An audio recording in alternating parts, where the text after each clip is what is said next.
Hello கலா, என் பொண்ணுக்கு மாப்பிள்ளை பார்த்து முடிஞ்சிருச்சு. அடுத்த வாரம் நிச்சயம், மறுநாளே கல்யாணம். பத்திரிக்கை வைக்க வரேன்.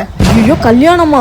அண்ணி நமக்கு வேற 1.5 பவுன் செஞ்சு தொலைஞ்சிடுச்சு. நம்ம இருக்கிற நிலைமையில இப்ப எப்படி காசு பரட்ட முடியும்? யோசிப்போம். கல்யாணத்தன்னைக்கு தான் இந்த ஊர் பக்கமே தலைய வைக்கணும். அது வரைக்கும் இந்த சைடே வரக்கூடாதா சாமி? என்ன வீடு பூட்டி இருக்கு?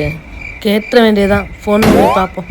நகை போட சொல்லி போன் அடிக்குதே. ஐயோ ஐசு, ஏன் வீடு பூட்டி இருக்கு? ஒரு வாரமா நானும் அலைஞ்சிட்டு இருக்கேன். பூட்டியே இருக்கேன். எங்க இருக்க? அண்ணி அண்ணி, ஐயோ அல்வாத, ஏன் அழுவுற? என் வீட்டுக்காரரோட அக்காவோட மாமனாரோட பொண்ணு இறந்து போயிட்டா அண்ணி. நான் டெத்துக்கு வந்திருக்கேன் அண்ணி. சரி சரி பாருங்க, பத்திரிக்கையை வீட்டுல போட்டு போறேன். வந்துருங்க கல்யாணத்துக்கு எல்லாரும். பாப்பாக்கு கல்யாணமா? சரிங்க அண்ணி, நான் வந்துடுறேன் அண்ணி. நீங்க வச்சுட்டு போங்க அண்ணி, வந்துடுறேன். Great escape. வாய்ஸ் வரேன். உன்கிட்ட ஒண்ணு கேட்கணும். எதுவா இருந்தாலும் கல்யாணத்துக்கு அப்புறம் கேட்கலாம். கேட்கவே விட மாட்டாளே. உடம்பால கூட ஒரு விசேஷத்துல உடச்சிடலாம் போல இருக்கு. போட்ட நகையை திருப்பி கொடுன்னு 10 வருஷம் கழிச்சு கேட்டா விக்கிற விலைக்கு எப்படி கொடுக்க முடியும்? கேட்க விட்டா தானே கொடுக்க முடியும்.